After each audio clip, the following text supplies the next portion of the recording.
김선규의 에너지머니 시간입니다. 오늘은 2차 전지 그 가운데 차세대 배터리 얘기를 다시 하자고 합니다. SC글로벌센터 김선규 소장님 모셨습니다. 어서 오십시오. 안녕하세요.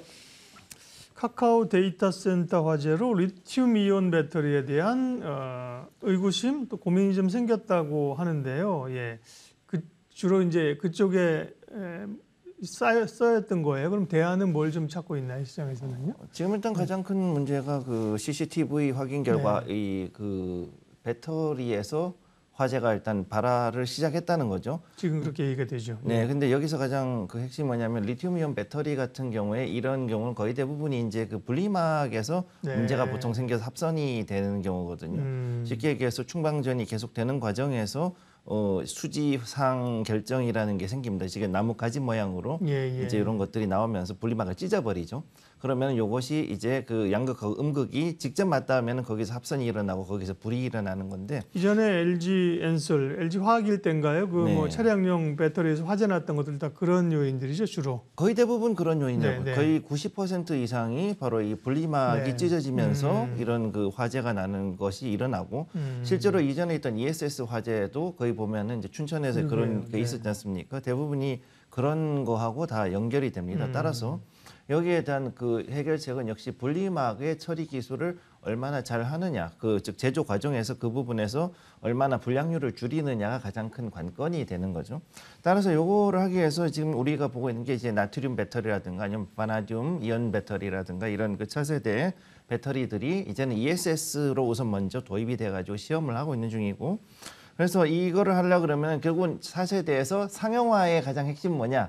역시 이제 전기차에 들어갈 수 있을 만큼 충분히 사이즈가 작아질 수 있느냐가 가장 큰 핵심이 되는 겁니다. 그러다 보니까 차세대 배터리까지 이 상용화하는 데는 조금 시간이 어느 정도 좀 더 소요가 될 수밖에 없는 그런 상황에 왔고, 그래서 당분간은 어쨌든 이러나 저러나 말이 많아도 결국은 이 리튬 이온 배터리에 대한 수요는 그래도 좀 지속이 될 수밖에 없다라는 게 현재 이 시장 분위기라고 보시면 되겠습니다.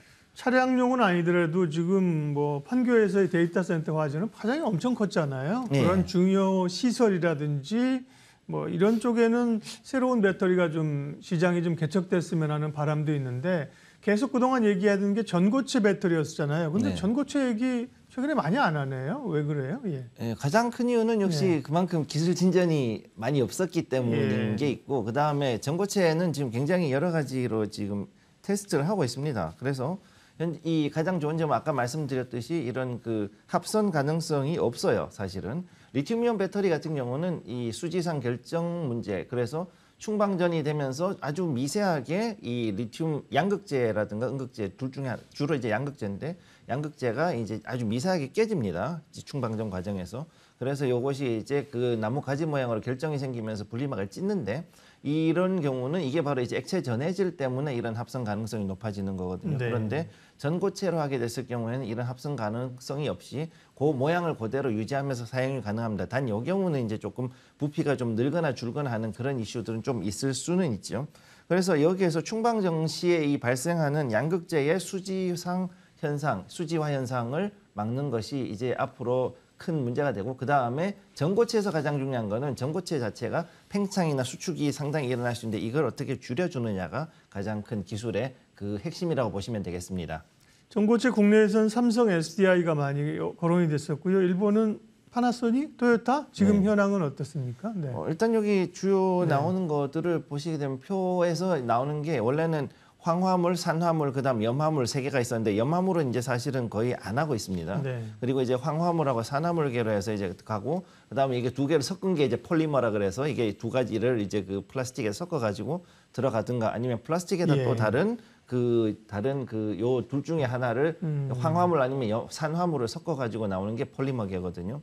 그래서 여기 보시게 되면은 이렇게 여러 가지 이런 그 배터리를 만들고 있는 상태인데, 여기서 전고체 배터리가 제일 좋은 건 안전성이 일단 인산철만큼 높은데, 그 대신에 이제 고체로 돼 있다 보니까는 그 이온이 그 전자 이온이라든가 전자가 왔다 갔다 하는 그런 전도율이 굉장히 낮다는 게 지금 단점이 돼 있는 거죠. 그래서 이 부분 때문에 이것이 좀 더 높은 것이 황화물이고 이게 낮지만 안정성이 높은 것은 산화물. 그래서 이걸로 봤을 때는 일단 황화물 같은 경우는 전기차로 갈 수가 있고, 그다음에 산화물 같은 경우는 우리 핸드폰이나 아니면 여기 그 이런 그 노트북 같은 이런 모바일 기기에다가 사용할 가능성이 훨씬 더 높아지고 있습니다. 따라서 이 전고체가 어느 한쪽이 무조건 그 틀을 이제 주도권을 잡는다라기보다는 사용처라든가 아니면은 그 전체적인 그 산업의 용도에 맞춰 가지고 좀 분리가 될 그럴 가능성이 좀 더 높아졌다라고 보시면 됩니다. 네, 전고체는 어쨌든 간에 뭐 개발이든 효율이든 조금 더디인 것 같고요. 그 사실은 차세대 배터리에 대해서 여러 그 신경향들을 말씀을 해주셨었잖아요. 네. 그다음에 또 바나듐 배터리 얘기하셨거든요. 예. 얘는 어때요? 진척 상황? 요거 지금 이제 그 지난번에도 잠깐 말씀드렸지만 압구정에 있는 롯데 하이마트 가시면은 네. 거기에서 급속 충전을 할 수 있습니다.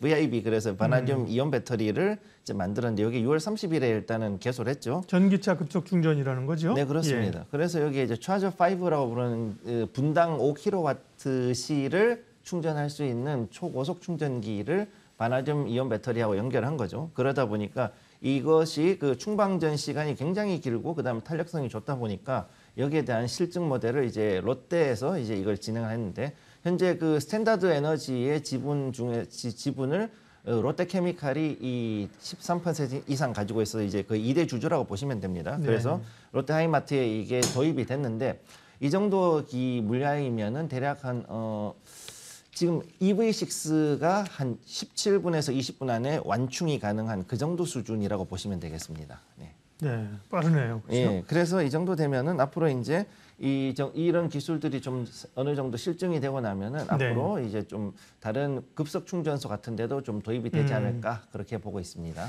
그 밖에 또 차세대 배터리로 리튬 메탈 배터리, 불화물 이온 배터리 이 부분도 묶어서 함께 설명해 주세요. 예, 리튬 배터리는 이제 리튬 메탈은 우리가 생각하는 것과 다르게 음극재를 보통 이제 흑연하고 이제 이런 실리콘을 섞어가지고 썼지 않습니까? 그런데 이게 이제 그 리튬 메탈이라 그래가지고 완전히 리튬을 가지고서 지금 하고 그 다음에 그 대신 그 전해질을 다른 걸로 해가지고 조금 더 진한 걸로 사용하죠.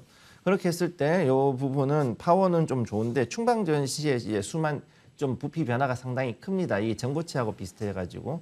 그런 모상이 있고 그다음에 또 역시 아까 말씀드렸던 수지상 형성이라는 게 있어서 역시 분리막이 파손되는 즉 액체 전해질을 썼을 경우에는 반드시 생길 수 있는 어떤 결함인 수지상 형성이라는 거를 어떻게 잘 잡아주느냐가 가장 큰 핵심이 되고 그다음에 요거를 지금 현재 그 미국의 SES사가 현재 그 현대차하고 그다음 GM의 얼티엄하고 같이 개발해서 2025년까지는 어쨌든 차량용으로 이제 상용화하려는 것을 목표로 지금 움직이고 있습니다. 이렇게 돼 있고 그다음에 그 여기 불화물 그러니까 플로라이드로 돼 있는 것들은 요거는 이제 일본에서 지금 하고 있는 건데 2017년도부터 해가지고 교토대하고 그다음에 도요다가 요거를 지금 같이 붙어 있어요. 그래서 요거를 그 불화물 이온 배터리를 공동 개발해가지고 가고 있고 근데 이 불화물 같은 경우는 리튬이온보다는 현재 한 7배 정도의 에너지 밀도가 높습니다. 네.